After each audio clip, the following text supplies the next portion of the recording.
First of all, let me tell you, this entire thing about the coal saga, I do not know why it is being exaggerated. I know elections are coming nearer. So you can say anything and throw brickbats at the government without being gracious to acknowledge as to what the situation was, what the government inherited, and what were the challenges before the country. You had a situation where 30,000 megawatt short and more under the 11th plan of electricity. Your steel sector was suffering. This coal allocation thing, the young people must know, the audience, that there's a Coal Nationalization Act of 1973, which was first amended in 1993, where the entire coal, yes, that's no fact check at this stage, because that's the truth. Mr. Piyush Goyal, if you have objection in 2003, my question is, why you were sleeping? Okay. You were giving us the song about Vajpayee government, 1998 to 2004. What prevented you from changing the system? Why did you continue with the system? Okay, Mr. There's no fact check. You have to completely erroneous. You have to answer his question. You may say that I'm wrong. Facts speak for themselves. The fact of life is, was coal not being mined? Was not coal being given to the private producers? Mr. Sharma, shall I give you the list of how many blocks you allocated and your state government? Yes, please. Yes. So that let the no allocation has been made without the state governments, including Chhattisgarh and Jharkhand. No, including Gujarat. They were never. Which government? They were never in the process BJP of government. allocation. They were very much part of that. They are denying because of partisan politics. They were and I'm stating to you the facts. Well, Mr.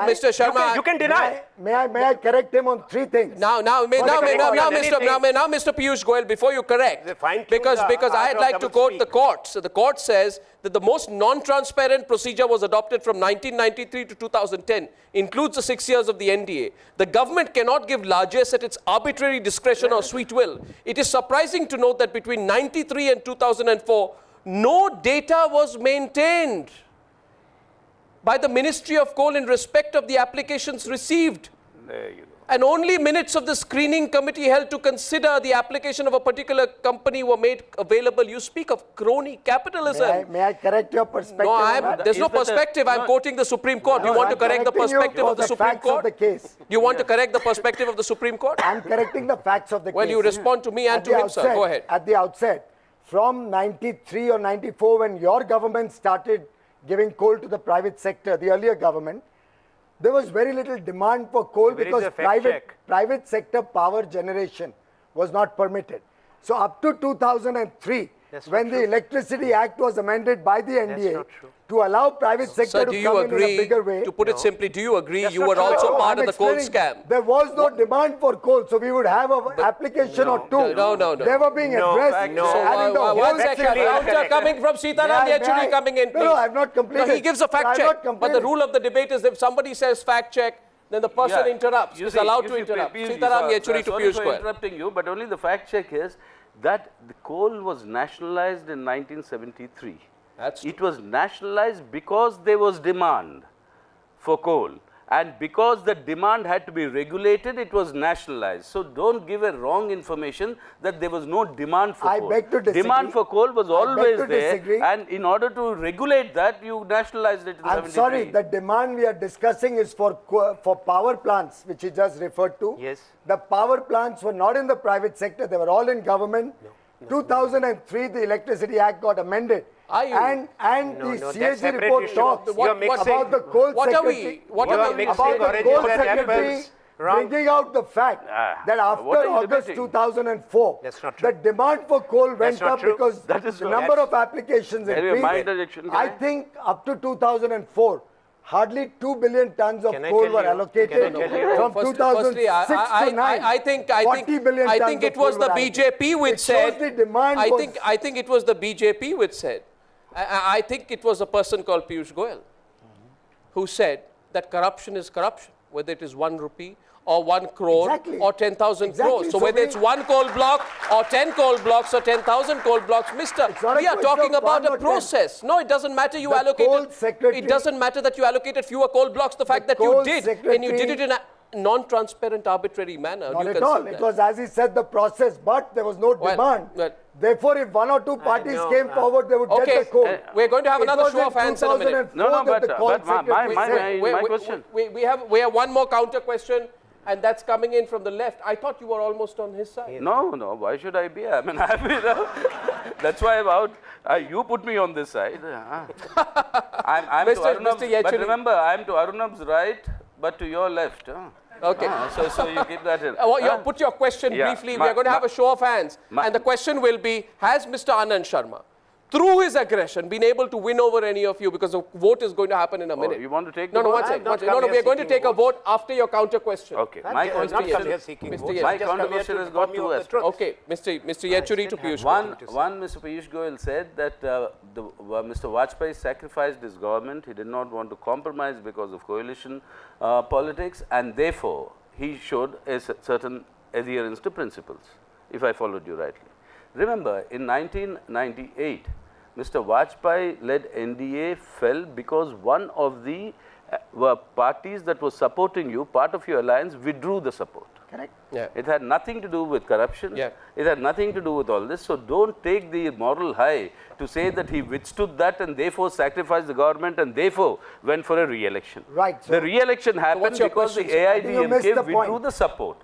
Why that happened, etc., had nothing to do with corruption. Are you accusing Mr. Piyush Goyal? That we never had a corruption Are you accusing Mr. Piyush Goyal of being dishonest with the facts? No, wrong representation of facts. Wrong representation of facts. You're welcome as an anchor to use the word. I think, but I mean, since you asked for a certain actually, I think you missed the point. Political corruption is that when a partner withdraws support or threatens, as was the case in the UPA, Vajpayee had the option of compromising on principles to save his government, like the UPA did, allowing spectrum to be given away without Piyushji, all of us which Vajpayee did not do or try to get allies at the cost of principle. So the BJP does not compromise on corruption and does not compromise on principle. Absolutely. So what did you just do by bringing back Mr. Yediyurappa into your party? We had never thrown him out in the first place. Did you not? Well, of course you did. You were forced to. He left the party on his own accord. As soon as some charges were made on him, he had been withdrawn from all ministerial posts. Let me complete my question. Please, 1 minute. 1 minute. You asked about Yediyurappa, but what about Mr. Babubhai Bokharia in Gujarat? He is a sitting minister. He's been convicted by court. The new law says if you're convicted, you cease to be a member of the parliament or the legislature. Mr. Lalu Prasad Yadav and Mr. Rashid Masood, both were ceased to be members of the parliament the moment a lower court convicted them. Their appeals are pending, but you have taken the plea, the BJP, that since his appeal is pending, he will continue to be the minister. A question goes at this stage. And this is also connected to the illegal mining, by the way. Since you're talking about coal mining, this is connected with illegal mining in Gujarat. Well, I think a very important question goes, at this stage of the debate, the left asks the BJP, if you are preaching to us on corruption, then how do you have somebody who is convicted in an illegal mining case called Babubhai Bokharia, right, still continue as a member of the Narendra Modi cabinet in Gujarat despite the conviction? Can I have a show of hands? The debate right now is poised like this. The subject is, if corruption is the #1 issue, is the Congress on the back foot? How many of you still feel is the Congress which is on the back foot and not any of the other parties? How many of you feel Congress on the back foot? Slightly fewer. Slightly fewer. The audience is getting divided, about 60% this time, I would say. Let the debate continue. I will bring out the facts and the bitter truth. Well, can I at this stage? I want a round of applause for our panelists at this stage of the debate. I think we are having a great debate. To say very important interjection. We are now going into open debate. One very important interjection I wanted to make. Yes, Mr. Sharma. This is about what Piyush was saying and what you were saying. And Sita raised the issue of illegal mining. Now, that is very important for our young friends to know. See, we have a situation that until now the Parliament passes the new amendment which gives a direct linkage of the coal through public bidding, open bidding processes to the private producers, a system which is already there in place of competitive bidding. Yes. I'm not going to go into details, but the fact which you must know, that this controversy led to one situation, that India, which has the third largest reserves of coal, had to import coal. Our shortage was 80 million tons. We imported coal worth 22 billion US dollars.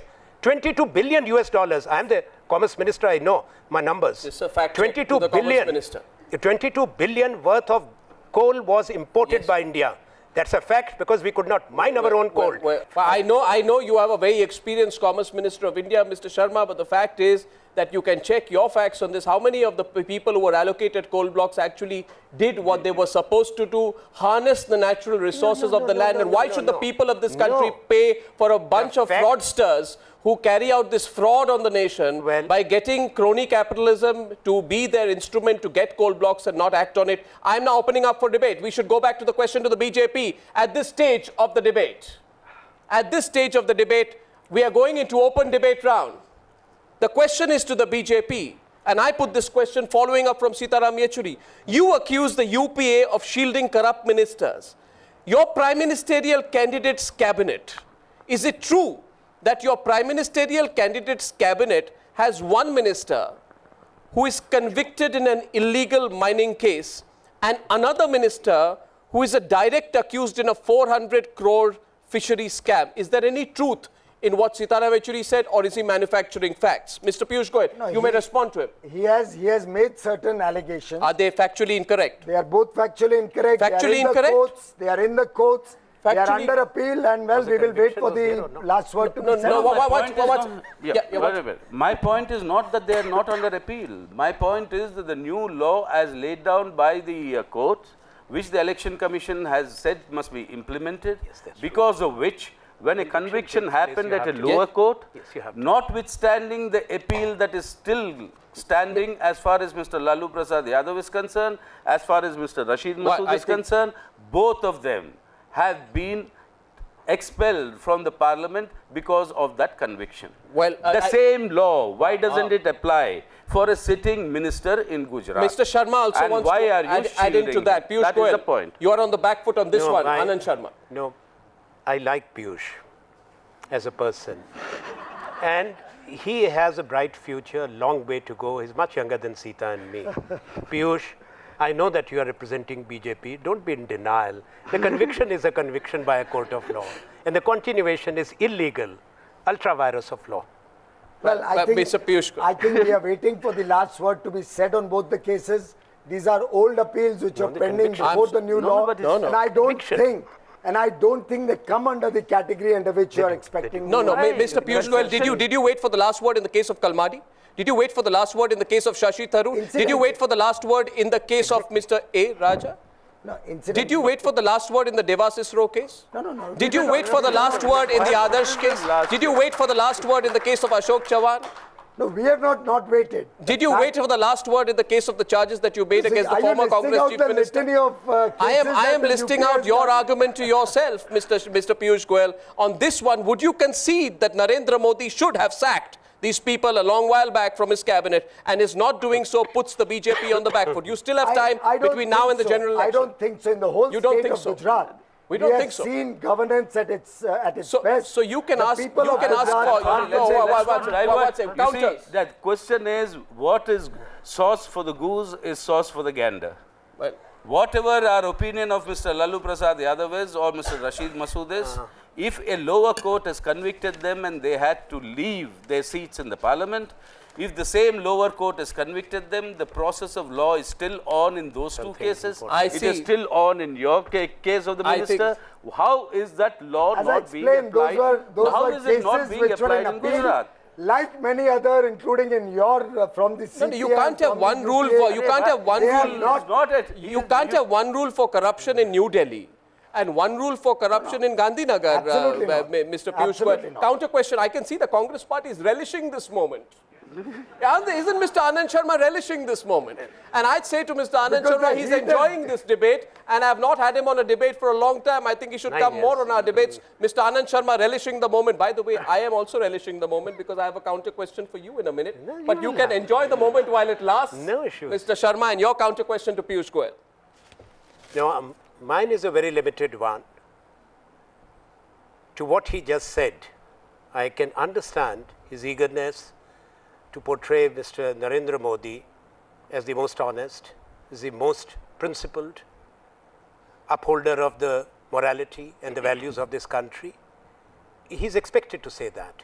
But to say that the Gujarat model, I would say to him, in the first 13 years of this country, we have heard for the last 5 years, Mr. Narendra Modi saying that I have got 10 lakh crores of MOU and the investment is coming, 15 lakh crores of MOUs and the investment is coming.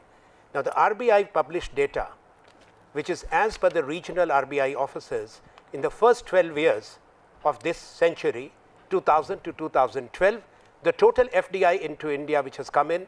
What has that got to do with corruption? No, I'll tell you about, no, he talked about administration, he talked about development, the model. 296 billion, highest is Maharashtra, 63 billion, he lives in Mumbai, so please take credit. And Gujarat is at number 6. Delhi is number 2, that's the national capital region at 36. No, I'm talking about his model of growth. Second thing, that when he, this is not a fact check, this is RBI's truth. I'll give you a fact check on it. No, I'll give you the exact you number. Can give me a rebuttal after second thing, you may give a rebuttal which will be as hollow as the previous one. Now, second thing which I must tell you, that when it comes to overall growth, on Friday, the national papers, the pink papers, the economic papers, published the list of the states, the top 6 and the bottom 6 when it comes to industrial production and growth. Gujarat figures in the bottom 6. Number 3, and the last point, because I have many more, but the last one is that when Mr. Narendra Modi took over as the Chief Minister of Gujarat, the public debt of the state of Gujarat was 37,900 crores. No, I'm talking of governance and administration. Today, Gujarat is the 3rd most indebted state of India after West Bengal and UP. These are the facts. The Gujarat public debt has risen by 1,20,000 crores under this good model of governance. You made your point, but I need to rebut all I don't want to get, this is not a debate on the governance and economic model. All 3 are factually wrong, so I can't let it factually wrong. But you're questioning the RBI data. Quickly correct all 3. In a minute, because this debate is on corruption. First of all, FDI, and he's the Honorable Commerce Minister of India, and I'm amazed he doesn't know a basic fact that FDI is reflected in the state in which the registered office of a company is. So when FDI comes into Reliance, their registered office is in Maharashtra, but they have no business in Maharashtra. I don't know from where you're getting it. You're manufacturing now. Well, I know you're rebutting everyone. From the RBI website, the FDI figures are attributed to the state. Are you trying to tell me that FDI comes into Chennai, but actually the factories are in Gujarat? For FDI example, comes into I'll correct you. I what is this? Is anybody going to believe this? Yes, well, false claims. I think the debate, gentlemen, distortion. No, I have a different. I thought this was a debate on corruption. I thought this was a debate on corruption. Was it not?